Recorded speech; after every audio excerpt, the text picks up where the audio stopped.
Hey there, hi there, ho there, everyone. Welcome to another Ask the Expert. And my name is Dr. Carolyn Rowley, and I am the Executive Director and Founder here at Cayenne Wellness Center, where we take care of persons and their families diagnosed with sickle cell disease across the state of California. So, welcome.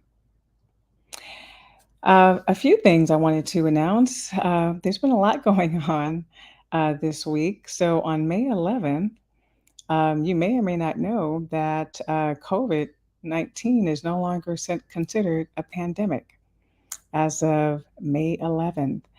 We still want you all to take precautions, take care of yourself, do those things that you've been doing to stay well. So that's one of the updates. Another one is on May 14th, just a couple of days, is Mother's Day. So happy Mother's Day to all persons who serve and love. Now, this is our fourth, can you believe it? Our fourth Ask the Expert series moderated by Dr. Keith Carollo. And his guest expert today is none other than the lovely and brilliant Dr. Kim Smith Whitley. And so you'll get a chance to hear from both of them shortly. Dr. Kim Smith Whitley will be speaking on pregnancy and sickle cell disease. But just a few reminders. This actually is an event that one can get CME credit for. And so a link, if you've already registered, a link will be sent to you, and you will need to be able to do that test before May 31st. Also, this is Mental Health Month. And so we will be having our mini seminar on mental health and sickle cell disease next Saturday. I think that's May 20th, I believe. And or the 21st. I'm not looking at a calendar, but a week from tomorrow. I believe that's the 20th. Also, we want you to, you can go to our website and receive other postings. We will be having another mini seminar on legal implications in sickle cell disease, as well as fatigue in sickle cell disease. So those are coming. And then last but not least, registration is open for our 15th annual Sickle Cell Disease Educational Summit, where we are featuring giants, pioneers, and visionaries, past, present, and future. Are we where they wanted us to be? That's in September 13th through the 16th, Wednesday through Saturday. It is virtual as well as in person, and will be held finally back here in Los Angeles, California. So please mark your calendar and/or go to the website and register. I'm going to take this time now to turn this over to Dr. Keith Carollo, who is also who's a retired pediatric hematologist. He's also we're happy that he is our Chief Medical Officer here on the board at Cayenne Wellness Center. Dr. Keith, so glad you're with us. Take it away. Hi, everybody. I'm actually not a pediatric hematologist. I'm a pediatrician. I'm just sort of a honorary hematologist. So today we're really honored to have Dr. Kim Smith Whitley to inform us about pregnancy in women with sickle cell disease. Currently, Dr. Smith Whitley is the Executive Vice President and Head of Research and Development at Global Blood Therapeutics, where she leads the Research, Development, and Global Affairs team. She was the Clinical Director of Hematology and the Director of the Comprehensive Sickle Cell Center at Children's Hospital in Philadelphia. where she, of course, her research centered on sickle cell disease. She's been the principal investigator for many studies in clinical research and clinical trials. And currently, she's has a grant from the Patient-Centered Outcomes Research Institutes on a project for transition from pediatric to adult care of people with sickle cell disease. She served as the Chief Medical Officer of the Sickle Cell Disease Association of America, where she continues to be a member of the board. She's a member of the National Institutes of Health, Heart, Lung and Blood Advisory Council and the National Academies of Sciences and Engineering Medicine's Addressing Sickle Cell Disease Committee. So everybody knows who Dr. Smith-Whitley is, and she will present her slideshow presently. Thank you, Keith. Great to see you. First of all, you are a sickle cell expert through and through. So I just want to clarify that. Hello, Dr. Rowley. Thank you for the invitation to be here today. Also, with the recent Pfizer acquisition of GBT, I'm now site lead at Pfizer, where we continue to develop medications for those living with sickle cell. I'm really excited to be speaking about a topic that is near and dear to my heart. And Keith, you can understand why a pediatrician may have become interested in pregnancy outcomes in young people with sickle cell disease. And as a pediatric hematologist, I definitely became concerned about some of the myths that I was hearing in the sickle cell community about pregnancy and sickle cell disease. These myths created different practices around contraception. And so I really thought that there were many, many disparities for women with sickle cell disease who are interested in becoming pregnant.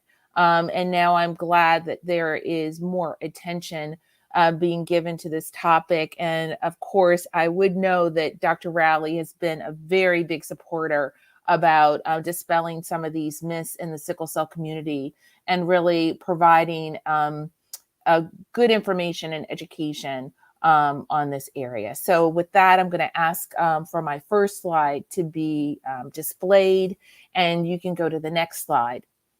I just want to level set that one of the things that is so important to remember is that women with sickle cell disease can have a relatively healthy pregnancy, despite the fact that they're at increased risk for pregnancy complications.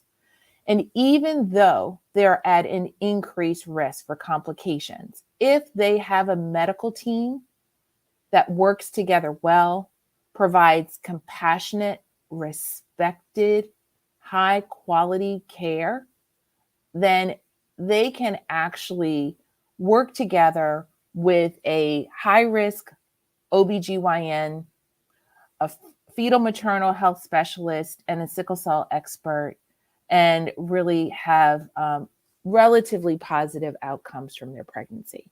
So that's what we're going to focus on today. In the past, historically, women with sickle cell disease had complications of pregnancy that were so significant that some of their physicians may have advised them not to become pregnant. And that perpetuated a myth in the sickle cell community that women with sickle cell disease should never become pregnant or could not become pregnant. And so then different philosophies around preventing pregnancy popped up because of that concern. Now we know that with well-coordinated, high-quality care, that women with sickle cell disease can go on to have healthy outcomes. But just like African-American women in general, there are certain complications that women with sickle cell disease can have, and that a team that knows how to look for some of these complications early, manage them well, will more likely result in more positive outcomes. On the next slide, you'll see we're going to break down this conversation into two parts, and it's going to be brief because I want to really spend more time on the questions that have been offered for me to discuss during this session that I think will be really, I hope will evoke really good conversation. And there are going to be problems for women with sickle cell disease that happen to them and that happen to their fetus or to their baby that I want to discuss briefly. And on the next slide, by breaking down those problems, especially for the woman herself, you have to think about problems that happen in general because of sickle cell or problems that happen because of pregnancy. And women with sickle cell disease who become pregnant can have an increase in acute pain, an increase in chronic pain, can have an increase in acute chest syndrome, particularly towards the last trimester of pregnancy. But then they can also have an increased risk for problems that can occur in pregnant women in general. And many of these problems occur in women of color more frequently than European Americans here in this country. And one of the problems that is more common is something called preeclampsia or eclampsia. And those are problems related to the kidney. They can also have an increased frequency for blood clots or thromboses. And you may have heard terms like deep venous thrombosis or DVTs, or pulmonary embolus or sinovenous thromboses. These are all clotting abnormalities or thromboses that can occur anytime in life, but are more common during pregnancy. And then abnormal bleeding. There's a very common problem in general for pregnant women around and after delivery. And this is also a problem for women with sickle cell disease. And then, unfortunately, infections.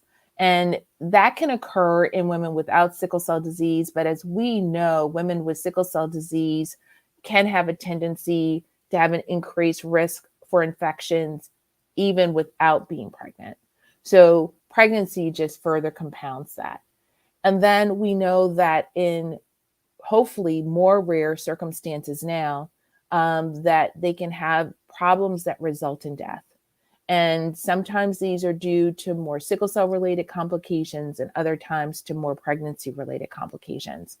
And we'll talk about that a little bit more in later in this session. I do want to take a little bit of time to talk more about preeclampsia because I want to make sure that individuals know what that is. And preeclampsia is a condition that commonly occurs towards the end of the second trimester or the beginning of the third trimester of pregnancy. And remember, in pregnancy, we define the timing by first trimester is like 0 to 12 weeks. 13 to 26 weeks is more the second trimester of pregnancy, and then 27 weeks and after the third trimester.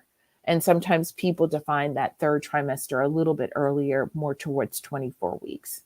And in individuals who are pregnant around 20 weeks, so the end of that second trimester is when we see these complications of having increased blood pressure, sometimes spilling protein in their urine, indicating that their kidneys could be impacted, occur. And sometimes women can experience sudden weight gain. Their face and their hands can become more swollen. They can develop headaches and severe abdominal pain. And those can be indicators that preeclampsia is developing.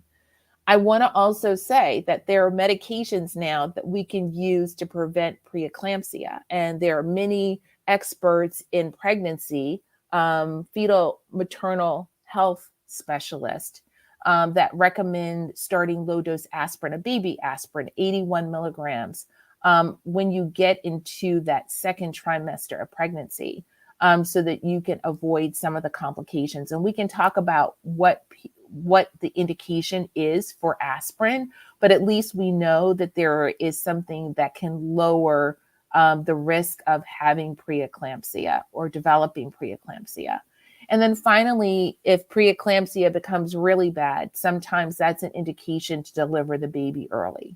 And that is one of the reasons that premature births are a little bit more common in women with sickle cell disease. I think because one of these issues is because of preeclampsia. So with that, we know what preeclampsia is. Eclampsia is all of that with the high blood pressure, the organ problems, and the organ problems can be pretty extensive. They can go beyond the kidney and include the liver. Unfortunately, sometimes it can include stroke. And when it develops into areas that are in the neurologic system, seizures can develop. And when seizures develop for a number of different reasons, then that's classified as eclampsia. And that's a more difficult complication to manage. So with that, let's go on to the next slide. So we talked about the issues that can occur during pregnancy for the woman, either sickle cell related, acute chest syndrome, and more pain, or pregnancy related. But there are also problems that can occur for the newborn that can occur in other newborns. And sometimes there are things that are more frequent because of the sickle cell status of their mom. And prematurity, or delivering early, being small, despite having an older gestational age, longer time in the womb, and fetal demise can all occur in offspring of women with sickle cell disease. And hemolytic disease of the newborn is a condition where the antibodies that attack red blood cells from being exposed to blood that is unlike your own can pass on to the baby and cause low blood counts early in after birth. But then that can actually go on to just resolve on its own with good support. And then neonatal abstinence syndrome can happen with either intermittent or chronic use of opioid medications during pregnancy.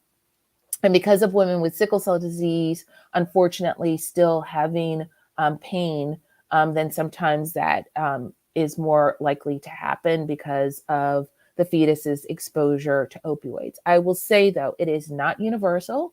It doesn't mean that it always happens, but it also means that it never happens. And pregnant women should be aware that that's a possibility. So we've talked about complications that can happen in the woman who's pregnant, complications that can happen in the fetus and the newborn. But let's go on the next slide to talk more about how to prepare for pregnancy and to how best ensure that you're doing your best so that these problems don't come up.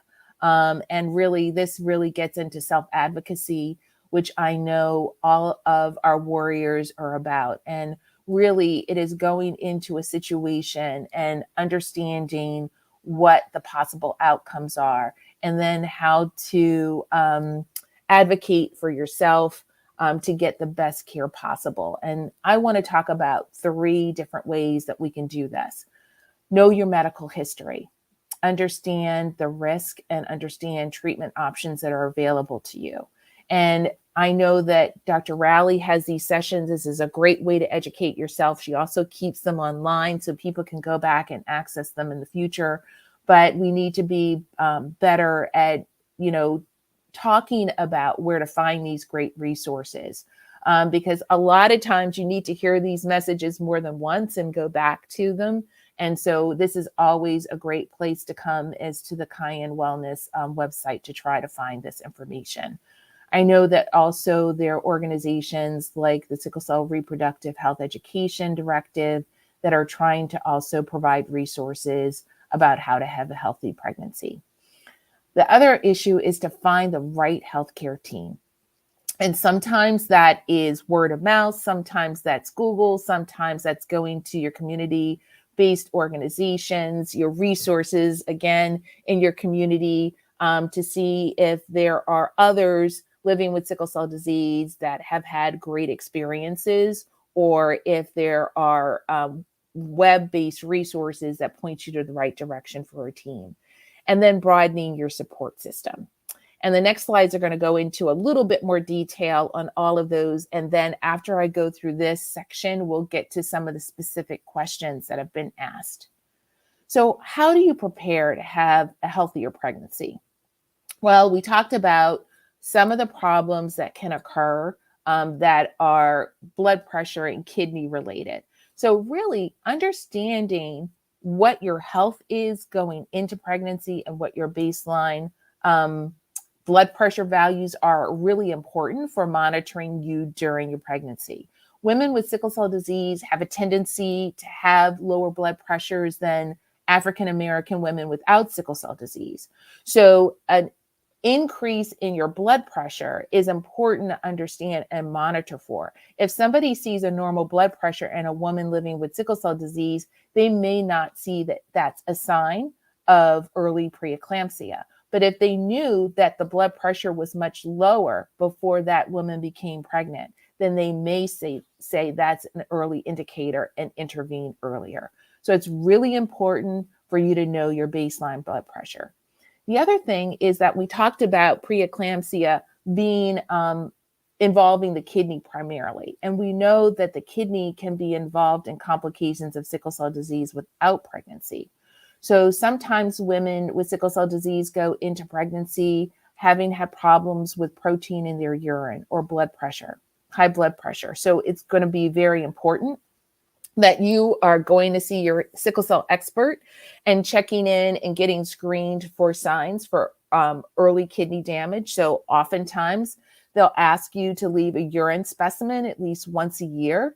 And that's recommended after 10 years of age so that we can see if you're spilling protein in your urine. And then many times we bring in another expert into the group, a kidney specialist called a nephrologist, to help monitor how much protein, because sometimes a little protein is okay, but too much is not good. And we have medications that we can start in order to get you to hold on to that protein a little bit tighter. And so it's very important going into pregnancy if you know whether or not you are spilling protein in your urine. Of course, the other thing is we're going to talk about in more detail later is know your medications. You need to know what to stop and what to start. We know that folic acid is a good thing for women to take during pregnancy, but some OBGYNs want you to increase your dose during pregnancy. So it's really important to touch base with the medical team about which ones of your medications you should stop, which ones you should continue, and whether or not you'll need a dose adjustment on some of those that you're going to continue. It's also important for you to let your team know if you've had any problems with pregnancies in the past. So if you go into pregnancy and you know that you've had preeclampsia or eclampsia in your last pregnancy, then the team may recommend different things for you during this pregnancy. So it's very, very important to bring that information to the team going into this. We talked about that pregnant women have an increased risk for clots, but if you have a history of clots, you're going to be even at higher risk for having problems with clots or thromboses. So that's important to let your team know. Avascular necrosis of the hips, if present, can make it difficult for you to get into different positions during the birthing process. So when you're planning on birthing, you need to know whether or not you have AVN of the hips, and if so, how that's impacted you, and if that could impact the birthing process. And then if you've had blood transfusions in the past and you've had problems related to these transfusions, such as delayed hemolytic transfusion reactions or antibodies because the blood you've received has been a little bit different than your own, then you really need to let the team know about that. We've already talked about the fact that that can impact the newborn, but it can also impact the ability to find safe blood for you during your pregnancy. On the next slide, we're going to talk more about also understanding and having a good conversation individually about your risk for all of the things that we talked about on the other slide. Not only the clotting and the preeclampsia or kidney issues, but also the infection-related issues. You need to talk to your team about breastfeeding and get you set up to breastfeed successfully and getting experts in and around you. If it may be midwives or doulas, to really make sure that that experience is a positive one for you. And most importantly, you need to have a team around you that could prepare for possible postpartum depression. Behavioral health is a big thing to make sure we stay on top of, not only during pregnancy, but across the lifespan. Next slide. Okay, knowing the best healthcare team. Well, you're going to sometimes have to create your own. And this is really a problem. And I hate to say that it's still a problem in 2023. but not every place is going to have all of the different components that you need. So this might be a search, or this might actually be putting the team together for yourself. Again, go to your resources locally, find out from your sickle cell expert where they recommend for you to find a high-risk OBGYN or maternal fetal medicine health specialist. And then make sure that you have whatever person, either a community health worker or social worker, that helps you with care coordination, work with you on this. This should not be your burden alone. And somebody should be working with you to help you put together the right team if one is not readily available. Make sure that there's genetic counseling someplace in this conversation. Right now, there are non-invasive ways to determine whether or not a fetus may be affected with multiple different conditions, including sickle cell. So knowing the likelihood that your child may be born with sickle cell disease or other genetic conditions is good to know so that you can prepare.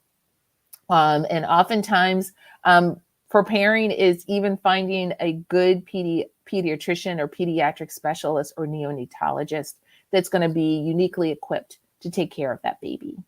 And then on the next slide, really getting your support system around you, finding people who are going to be positive, finding better ways for you to do self-care and mindfulness, getting childcare for your other children or for your new baby are all things that you should be paying attention to early in pregnancy.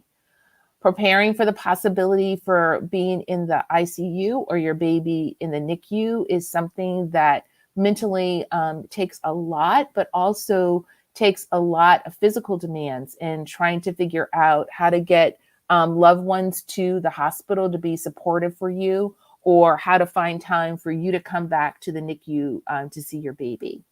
And then, use the valuable resources of fellow warriors in your area that may have been through pregnancies either successfully or unsuccessfully, and have open conversations about what they may have done differently. And that can be great advice for you for the future. And on the next slide, I think we're going to go into the specific questions. So Keith, I don't know if you want to come back on or if I should just keep on going, but I know that these were questions that you and Dr. Rowley put together. And so I tried to address them one by one. And the first one was a great question.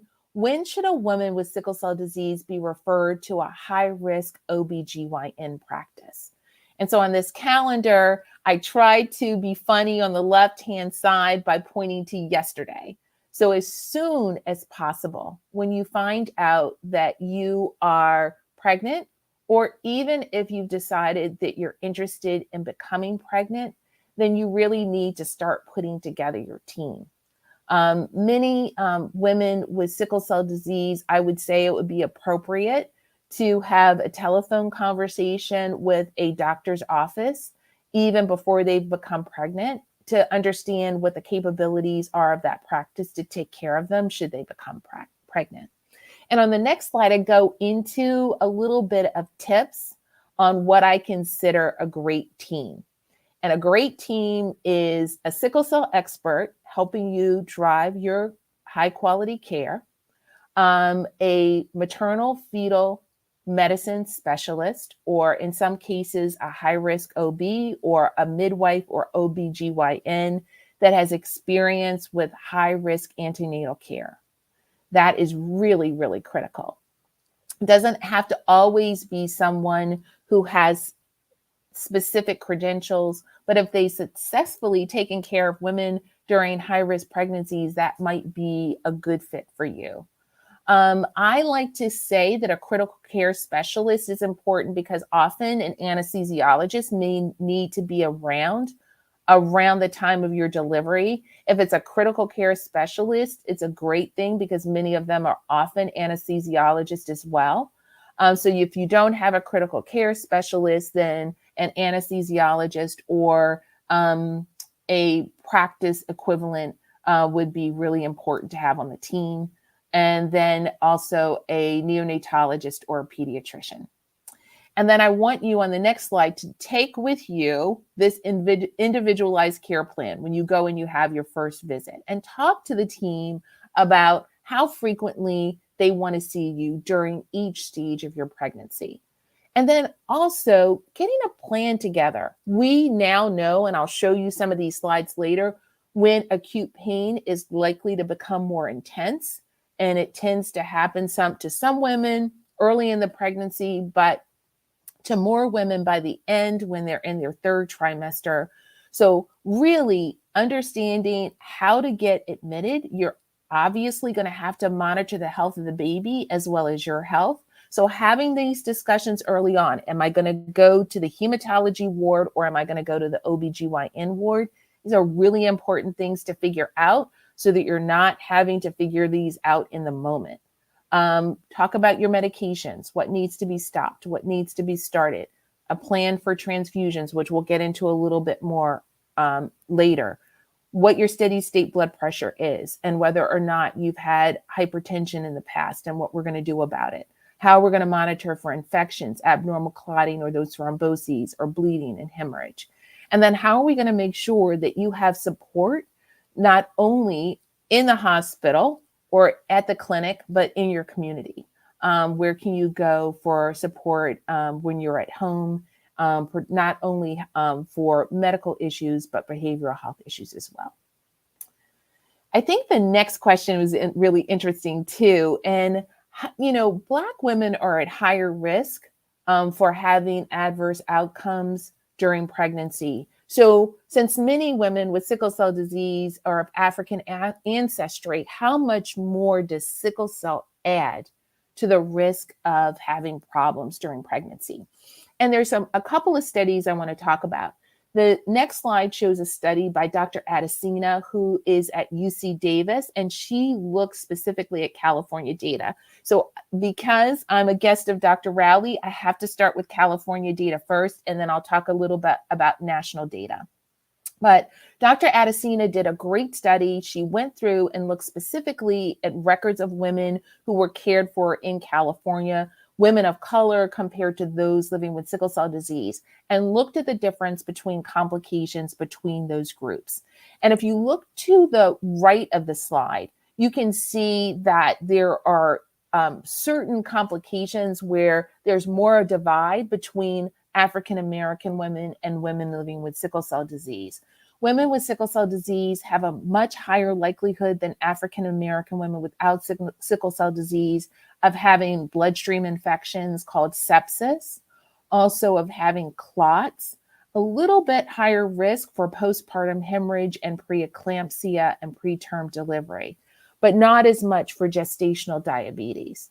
So this is a really wonderful study because this study not only went in and looked at a population that had really good data on their health during pregnancy in California and had good comparator groups, but the other thing that was really meaningful is that Dr. Adesina also went through and looked at when in pregnancy these problems were more prevalent. And on the next slide, there were two really key takeaway messages from her study that I thought were just brilliant, in that she looked at when pain and when acute chest occurred more frequently.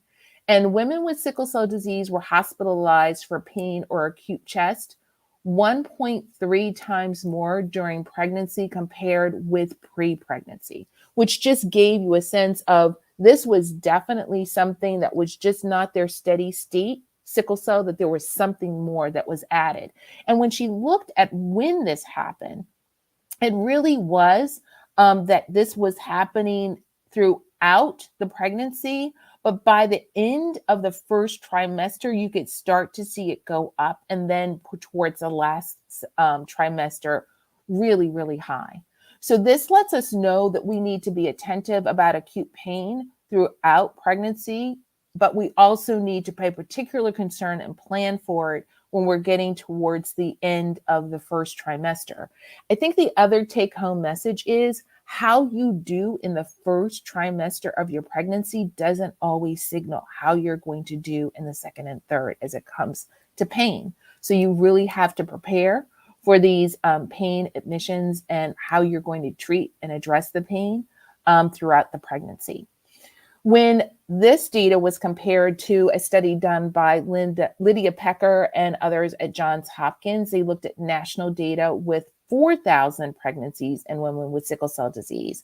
And they found that women with sickle cell disease were 10 times more likely to have adverse outcomes compared to those African-American women without sickle cell disease. So this was played out in national data too, but I wanted to show it. When Dr. Adesina and her colleagues looked at, the outcome of complications around pregnancy, including death, they found that there was not as much of a contribution of being African American where it played into mortality. And she really pointed out in the study that the numbers of women who experienced death during pregnancy were small. And it may have been so small that they could not have seen a good difference between the two groups. But in African American women with sickle cell disease, although small, it was still significant. And it lets us know that this is something that we need to pay attention to, particularly when we have certain centers like Dr. Pecker talks about at Hopkins, where there have been 2 decades where they've been taking care of women with sickle cell disease and have not had any maternal deaths. So we know that there are things that can be solved. We know that there are studies out of Ghana that shows if women have better outcomes if they're cared for by a multidisciplinary team who pays attention to all of the complications that they should be looking for. And I think that we should take those messages and make sure that we're providing good care for women with sickle cell disease here in the US by making sure that there's a sickle cell expert, a high-risk OBGYN involved in their care right from the start as soon as they realize that they're pregnant. On the next slide, I think we go into the next question. Should red cell transfusion be considered for women with sickle cell disease during pregnancy? And this is really a hot topic. So much of a hot topic that the American Society of Hematology got a special group together to try to answer this question. And the next few slides really start to talk about what that team found out. And what they were really looking at is 2 approaches to transfusion during pregnancy. There's a group that looked at whether or not routine transfusions every 4 to 6 weeks throughout the pregnancy, whether or not they had better outcomes with women that didn't get transfused. And that's called routine chronic transfusion. And then selective transfusion is using transfusion 2 ways. One, using transfusions for complications such as acute chest syndrome once they occurred, complications such as worsening anemia that's causing symptoms. But then there's another thing of waiting to see whether or not that pregnancy is going well. And if it's not going well, then starting a chronic blood transfusion at that time.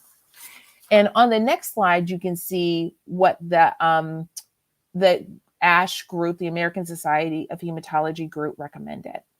And they looked at all of the studies that were published during this time. And this was a publication towards 2019, 2020. And they said that there was insufficient evidence to recommend routine prophylactic. In other words, not waiting for the woman to have problems, just starting it right at the beginning of pregnancy rather than standard care. Now, I will say that this is very controversial, despite ASH putting out this recommendation. There are certain centers that recommend starting prophylactic transfusions and those that do not. And so you have to ask yourself, well, what's the harm in starting transfusions in the beginning of the pregnancy? And the concern is very similar to transfusions in women with sickle cell disease and men with sickle cell disease who require transfusion. And that's that their bodies are going to recognize the red cells from the donor as being unlike their own, produce an immune reaction called alloimmunization, where you form antibodies. And those antibodies then cause your immune system to recognize those donor red cells as being unlike your own and kind of engulf them and take them out of your system in a way that can make your hemoglobin or your anemia become very worse all of a sudden and can lead to many, many complications. It also means that it might be harder to find a safe unit of blood for you in the future. So what the concern was is if you develop this during pregnancy and you would have been okay without the blood, that means that you're going to have to think differently about how you get transfused for the rest of your life. So that's why this is such a controversial issue. On the next slide, you can see that they also recommended, though, that there are certain women where we know they would benefit from the increased risk of developing these antibodies or developing these transfusion-related complications. And that's if they've had significant complications with their last pregnancy. If they are on transfusions already, why would you stop them? If the women have significant kidney problems going in, should transfusions be used to prevent them? And then the next recommendation on the next slide also talked about women who started developing complications during the pregnancy, starting prophylactic or regular transfusions at that time. And so I think that one of the things that we have to remember is, one, there are ways that we can reduce red cell alloimmunization or developing this problem where the immune system recognizes the blood of being unlike their own. And that's matching for antigens or proteins that sit on your red cell that go beyond A and B. So looking at RH, looking at C, E, and Cal. So women and men with sickle cell disease who get transfused, we recommend matching for not only ABO and RH, but C, E, and Cal antigens. That is pretty standard. So making sure that your sickle cell expert and your OBGYN also agree not only whether or not you're going to start a transfusion program that includes routine or prophylactic blood transfusions, intermittent transfusions when you need them, and then going to a routine prophylactic transfusion schedule, but also making sure that that blood is the right blood for you by making sure that it's matched appropriately for any antibodies that you've had, any reactions to blood products that you've had in the past, and that it's matched for CE and Cal. On the next slide, I think we go into the next question, which is really important too. What are the potential risks of medications for women who are considering pregnancy? And on the next slide, I think in order for us to have this conversation, we really have to think about what medications are common in individuals with sickle cell disease in general that they may be on going into pregnancy. Hydroxyurea is one. Right now, the recommendation is to stop hydroxyurea at the time that you're considering getting pregnant and really staying off of it through breastfeeding. However, there's a lot of controversy around this as well, as many women, particularly those who have antibodies and can't safely be transfused and are having problems, particularly towards the last trimester of pregnancy. There are many doctors asking, since the reason we stop hydroxyurea is because it can have a negative effect on the fetus, where there can be birth defects. That was shown in animal studies. But not shown in offspring of women with sickle cell disease or other conditions that are on hydroxyurea, but it is a concern because it's been shown in animal models. So that is a controversial issue, but the recommendation right now in general is to stop it until you've had a discussion with your sickle cell expert. Chelation therapy. So if you on medication because you have iron overload, because of being intermittently exposed to red cells or on chronic transfusion programs, those medications are Desferal or deferrioxamine, deferricirox or Exjade or Jadenu or deferoprone. And those medications need to be stopped. There are things that we can do after pregnancy to address iron overload, but you should talk to your sickle cell expert about when to restart those medications. Many blood thinners now, we have many more to choose from other than the oral medication Coumadin or warfarin, and some of those can be used safely, but those on warfarin, you need to stop that medication right away and be switched over to another blood thinner for pregnancy. Blood pressure medicines, particularly those around the kidney, you need to talk to your sickle cell expert about stopping those. Some antidepressants need to be stopped. Ibuprofen is safe. In the past, that used to be a concern But I put it on here to make sure that it's still a discussion, because in certain situations, some OBGYNs recommend against it at certain periods during the pregnancy, but in general, it's pretty safe. And then when you go through and you're doing your own education about what medications to start and stop, the next 2 slides go through how the FDA categorizes medications as A, safe during pregnancy, B, also safe during pregnancy, or C, in the next slide, D, unsafe during pregnancy. And that just gives you some of the general categories of things that we've already discussed that are unsafe during pregnancy and need to be stopped, including seizure medications. On the next slide, I just wanted to say thank you.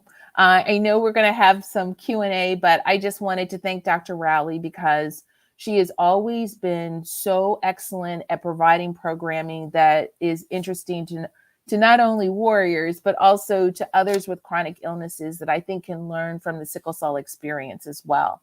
I also wanted to give a shout out to SC Red. I know they're planning a special reproductive health conference in 2024 where they'll talk about pregnancy as well.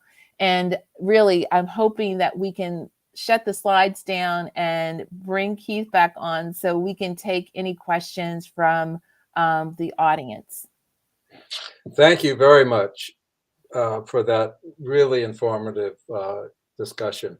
So what's going to happen is that as the questions come in, we'll see them at the bottom of the slide here.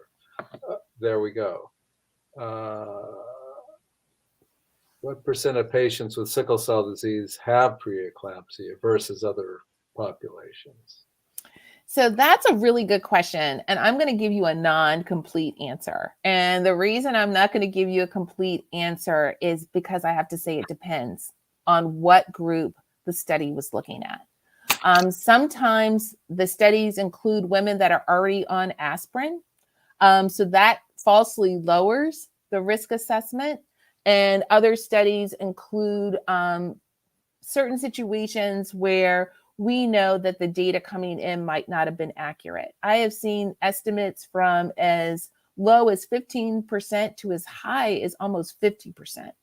And I really think it varies according to the generation and the time that we're actually looking at the data. I think many individuals who have been born probably since 1990 have had a different experience than those who were born before 1990. And so I hesitate to give an exact percentage because I think it varies by the data, by the decade in which the data was collected, and the general health and medications used in the women that are being studied. It is definitely high enough, though, that women with sickle cell disease during pregnancy should know what symptoms they should look for that are warning signs of preeclampsia. And I mentioned those. I know women with sickle cell disease and men with sickle cell disease can have headache frequently. But if you have a severe sudden onset of headache during pregnancy, that is something you should definitely talk to your OBGYN about. Swelling of the face, your hands getting so swollen, they get tight all of a sudden. That is also a sign of edema where you're retaining fluid, which may be due to the fact that your kidneys are impacted. Just like headache could be an indication that your blood pressure is really high. So these are things that women with sickle cell disease should be seeing their doctors about pretty frequently, where they're getting screened by looking for protein in the urine, getting their blood pressure checked. Some teams even recommend women having blood pressure monitoring at home with a cuff so that they can take their blood pressures themselves and monitor some of these things. So I'm just excited that we have ways like aspirin and good monitoring that can give us indications that we can prevent some of the negative outcomes by early detection and intervention, so that women with preeclampsia don't always have to have adverse outcomes for themselves and their babies. And that's why it's so important to have a good team to help you out with this. You need people who have experience with women who have sickle cell disease who are pregnant. That's really important. Agreed.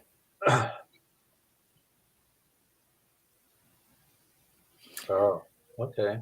So this is a really good question, right? Are there any recommendations for pregnant women who can't safely be transfused because they've already have several antibodies? And I think this is, Keith, where I say that it is an individual decision between your team and you on how to proceed.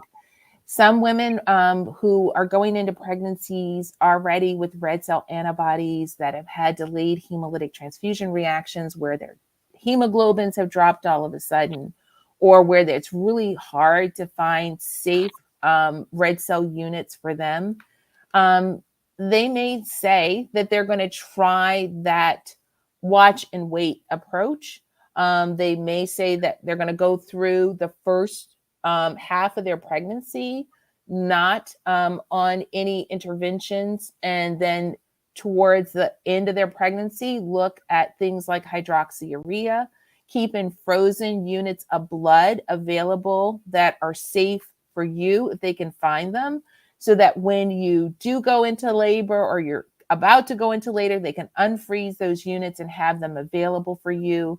Those kinds of precautions, again, are really necessary and best when you have a great relationship with a team who is accustomed to taking care of pregnant women with sickle cell, right?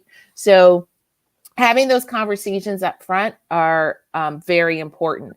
I want to say too, Tiana, thank you for that question. I think the other thing that is something that we should advocate for in the sickle cell community is to hold companies accountable to make sure that when it's safe to study disease-modifying therapies in pregnant women, that they should be doing so.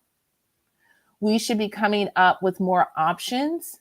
We now have vaccines that can be used safely in pregnancy. We know that there are certain medications that could be used safely.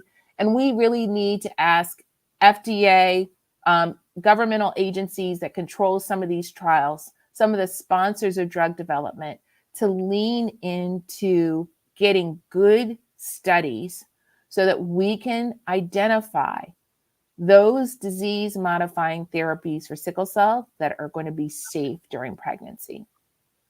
I think that's really important because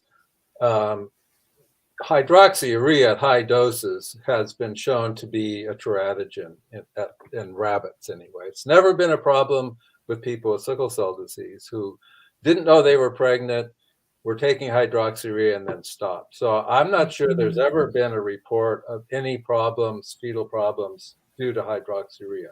However, the newer medications, they are not known to be teratogens. So how would,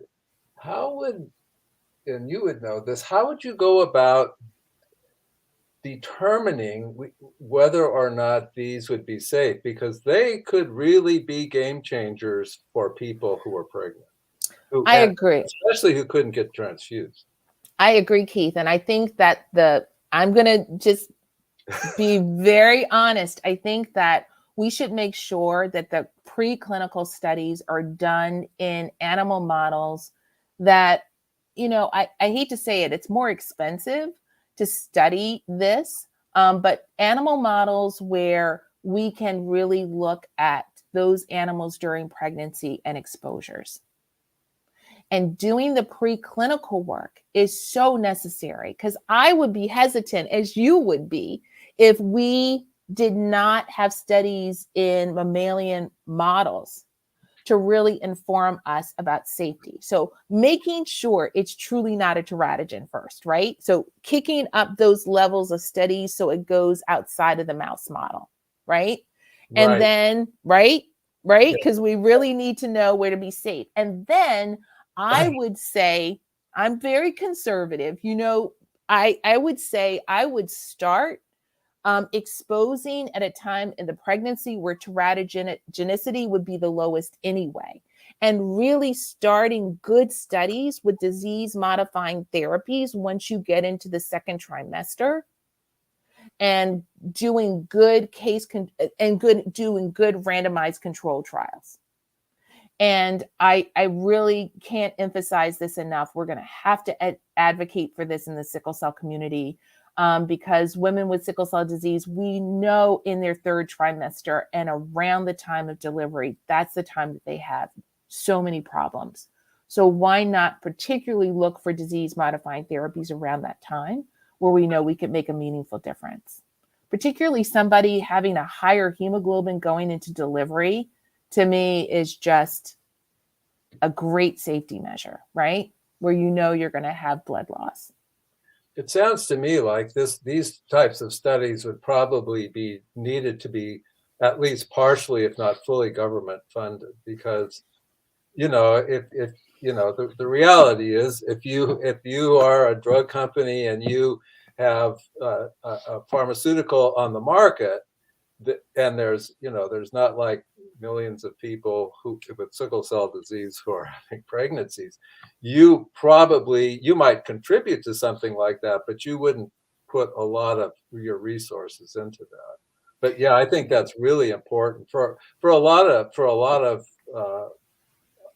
reasons, but that's really important.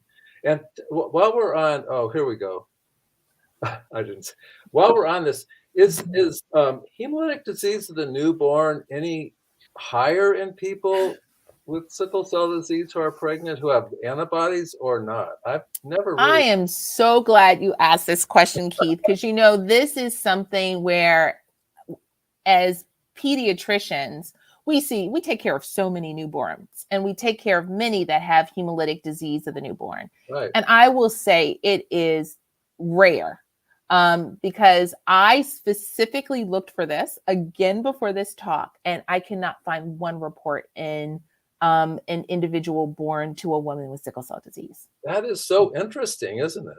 You would definitely, because there are so many people with sickle cell who have sickle cell disease who do have antibodies, and that is the prerequisite for having hemolytic disease of the newborn, although it's usually RH. But that's what I thought. But you're the expert.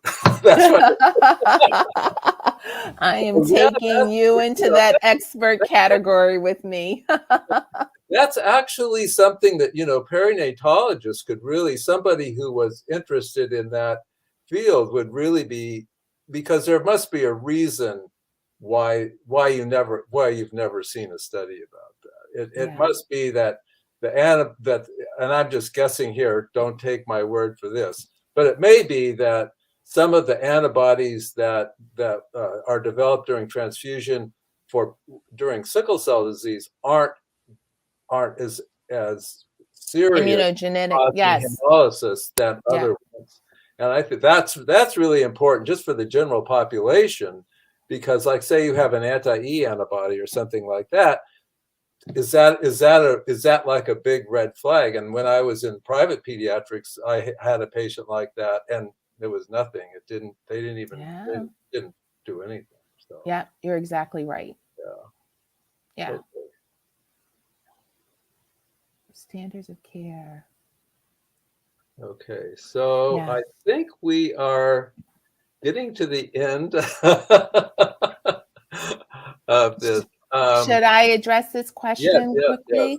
So one of the things that I think is very important, and thank you for the compliment, to speak about standards of care and potential complications for pregnant women who would like to have a voluntary interruption of pregnancy. And I will just say that this is extremely important, especially in this political environment. So one of the things that I would say is that I can't emphasize this enough. You need to have a conversation with your sickle cell expert and your team, because there are certain situations that are very individualized where I would want you to really get advice on how to proceed with that voluntary interruption of pregnancy. Sometimes it's based on where you are in the stage of pregnancy. Sometimes it's based on what complications, such as acute chest, that you've had before, and really whether or not you're going to get general anesthesia or not during that procedure. So all of those things are so unique This is really, really important to understand. It is also really important that you shouldn't have to be uncomfortable having these conversations. And I can say this in front of Keith because he's a pediatrician and he understands my lifespan approach. But you really need to have a good relationship with your pediatric hematology team and your adult sickle cell care team in order to make these decisions. And having open conversations about what to do around preconception counseling. Do I want to be pregnant right now? If I don't want to be pregnant, what I can do about it. There's a conversation happening in America right now where hormonal contraceptives may be over the counter within the next 2 years. A woman with sickle cell disease needs to know what she's going to pick off of the shelf, right? So we really need to be having these conversations so that you know what to expect with a voluntary interruption of pregnancy, what you need to do to prepare yourself, what kind of care you need after the procedure. That is a major conversation. I will say another conversation, and I just have to put this in here, Keith, because it came up in Bempe Odesinia's paper. In that California database, it looked like the age at first pregnancy for women with sickle cell disease was younger than for those African-American women without sickle cell disease. And she made a really interesting point. It may be because older women with sickle cell disease weren't able to become pregnant. So fertility preservation, having open conversations about fertility with your team across the lifespan about what medications may or may not be problematic in that realm really need to be discussed. And I think it's a great opportunity to have as a base reproductive health as a catch and engagement for transition between pediatric and adult focused care, because there are a lot of things that men need to know just as well as women as they're transitioning to adult focused care. And this is a great time to really get that information in. And I think it's important because these medications are going to be available over the counter, it's really important for women to know, when can I take these? You can't take them anytime. Right. So you really need to know when they're safe. And the same thing with contraceptives. You need to know which contraceptives are the safest and which contraceptives are not safe. So exactly, when these things come onto the market over the counter, you need to have those discussions with your provider, your sickle cell provider, who knows what the problems are. So we have 2 more questions. So okay, let's go. In terms of prophylactic transfusions by hemoglobin F, will it need to be routine? So this is really important, and this is a really good question. Thank you for asking. In terms of prophylactic transfusions, it depends on your circumstances how you have high fetal hemoglobin. So if your fetal hemoglobin is really high, which some people are lucky to have naturally, and some people are lucky to have with the help of hydroxyurea. Sometimes transfusions may be difficult because your hemoglobin value is so high, right? So you're starting with a high hemoglobin value, and I would challenge that this is a great question for women with the SC and S beta plus type of sickle cell disease too, because they're starting out their pregnancies with relatively high hemoglobin values.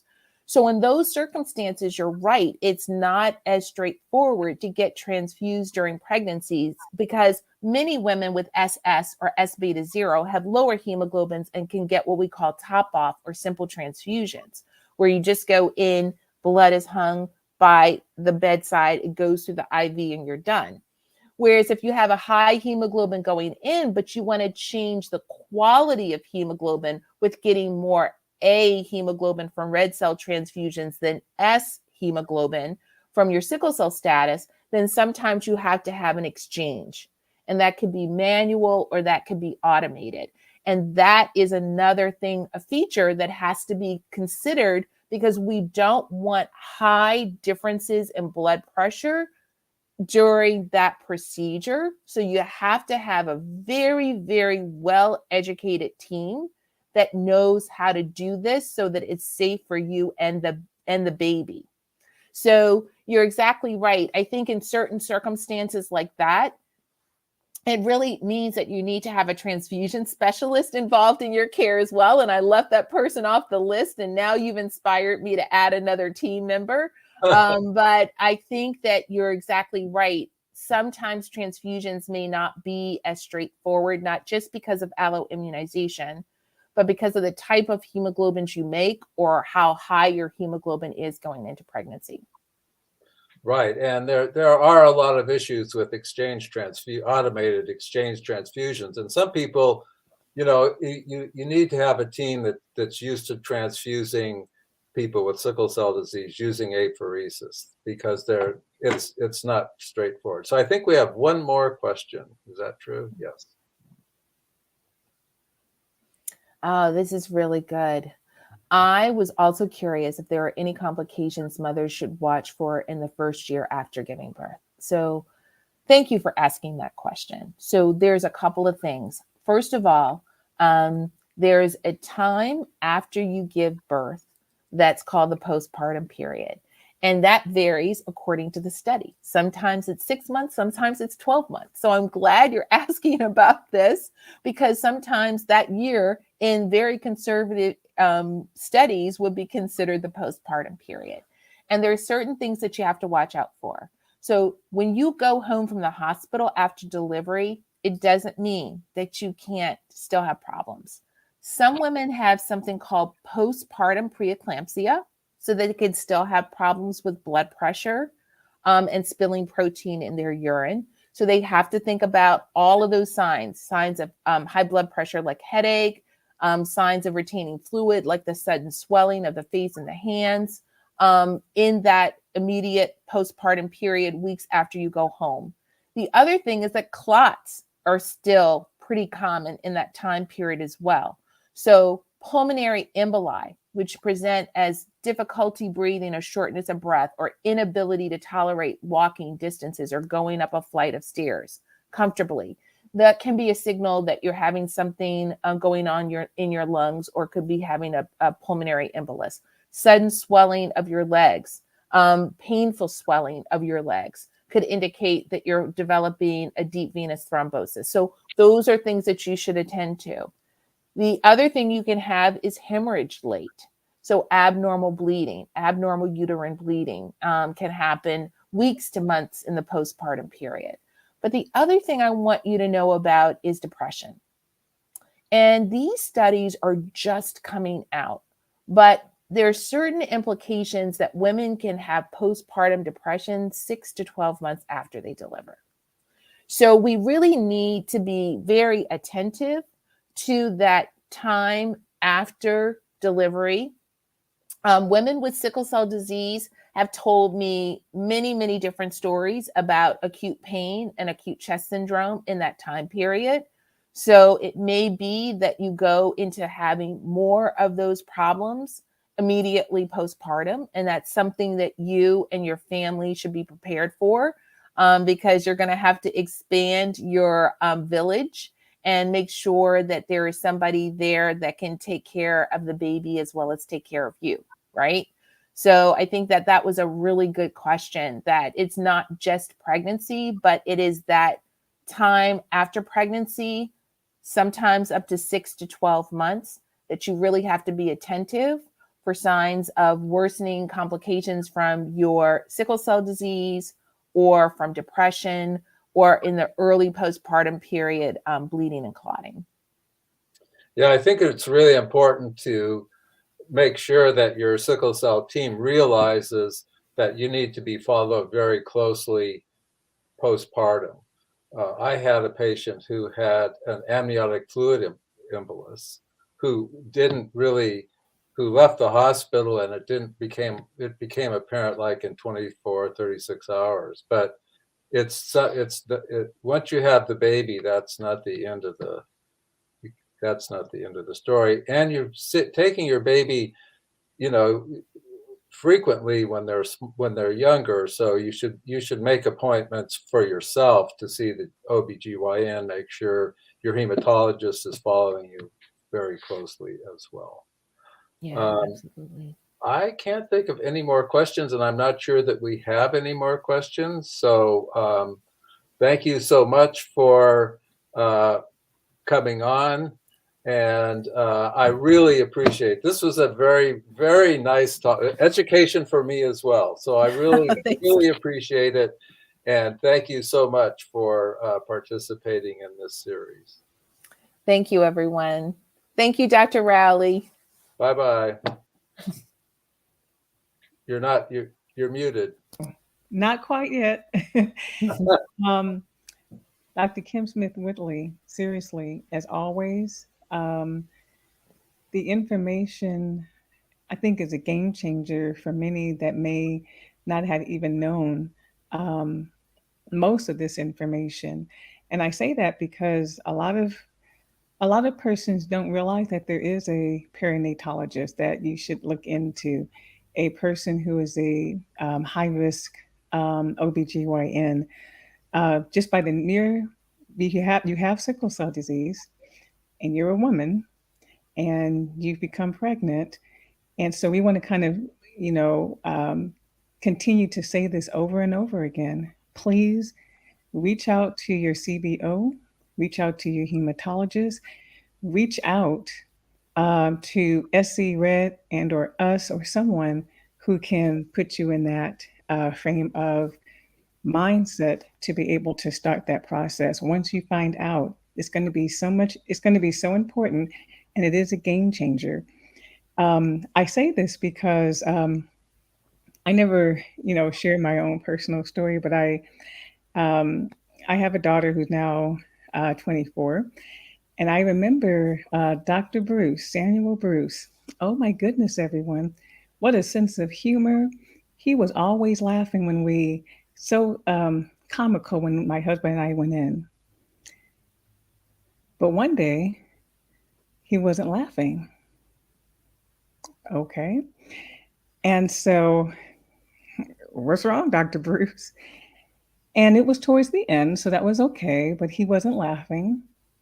And he shared that there was some calcification and on the placenta, and so he was no longer laughing. And he wasn't upset with me because I only gained a total of 11 pounds. And he wasn't. I know, and I walked all the time, and I was exercising. But that was very important. He took a look at that, and so yes, I actually did have. He scheduled a C-section, and everything was fine and dandy and safe. But what was really interesting is that we felt so safe because always, first trimester, everything was just going well. Second trimester, going well. And so we took him seriously because his eyes were wide and he saw that. And that is actually one of the complications that actually can occur. So it was great that he was so on top of it and he shared, and that I didn't want to do that. And if you know me, I work all the time. So I was like, I don't think that that's scheduled in my, I did. That's scheduled. And so he looked at me, and of course, we scheduled it. So I'm saying that because it doesn't have to be serious, like Dr. Kim Smith Whitley said. There's so many myths, but if you truly get ahead of the game, take care of yourself, and if you don't, sometimes you don't know what you don't know, so just ask. And there's so many of us that will assist you.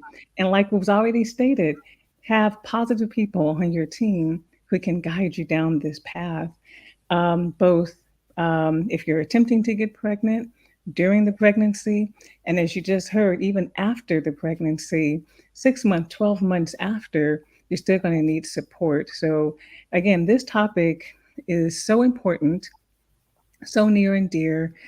And I'm thankful too for Tiana Wolford as well for her organization, because she truly sheds the light on all of this and more in terms of just reproductive health. So truly, truly, Dr. Kim Smith Whitley, this is an honor for us. So thank you. Um, I know that you actually have another engagement, so I want to be mindful of that. Fine.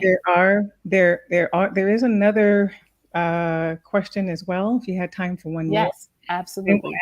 then we'll actually wrap up and then share what those who are actually going for CME, what you all need to do. So if the tech team can put up the one last, thank you. Okay, a perinatologist helped me complete my third pregnancy after the loss of 2 babies prior. So I want to say that one of the things that I've always been impressed by our community, particularly our warriors, is how open you are to sharing information. There are so few individuals living with sickle cell disease here in the US. And the way that you all come together to share your experiences about what could be better is just really just so inspiring. It keeps me going. It lets me know that we need to continue to share information. And I'm glad that you had a better outcome with your third pregnancy, but it is a challenge for us to make sure that we get information out about the right healthcare teams, the best healthcare teams, where women can go early before they have any negative outcomes. Yeah. And then, Dr. Rowley, I have to also say that there are so many things that we know that could be important with good exercise, good nutrition, mindfulness. And the fact that you gained 11 pounds only during your pregnancy. Oh my goodness, you need to write a book. They actually told me to stop exercising. And I said, but I thought it was healthy.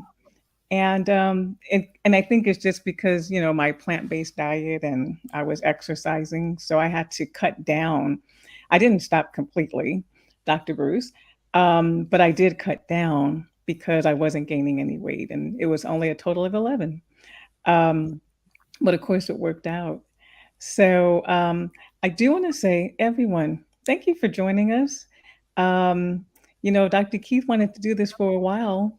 And so we're so happy that as of February, we began this series, and it'll continue every month, the second Friday of every month from 9 to 10:30. And so we're very happy and pleased that we've had the opportunity to present today on pregnancy and sickle cell disease. With respect to if you applied for the CME, again, you have to take the test before the end of May 31st, and the link will actually be sent to you. Dr. Keith, I'm going to give it back over to you to take us out. Okay, well, thank you very, very much for this segment. And also, these videos, these talks are available through Cayenne Wellness. So if you have a friend or you want to look at this again because it was a lot of information, you can do that. The other thing we'd really like to have you do is to respond to the speaker evaluation form before the end of the session, and the link should be in the chat box. And again, as Dr. Raleigh mentioned, if you want CMEs, you should respond. You'll get the quiz, and then finish that by the end of the month in order to have your CMEs given out to you. So with that, I would really like to thank everyone in the team at that backs us up for this at StreamYard, and for the Cayenne Wellness and all the people involved in Cayenne Wellness to make this available for people who have sickle cell disease and for people who care for individuals with sickle cell disease. So thank you very much, everybody, for being part of this program.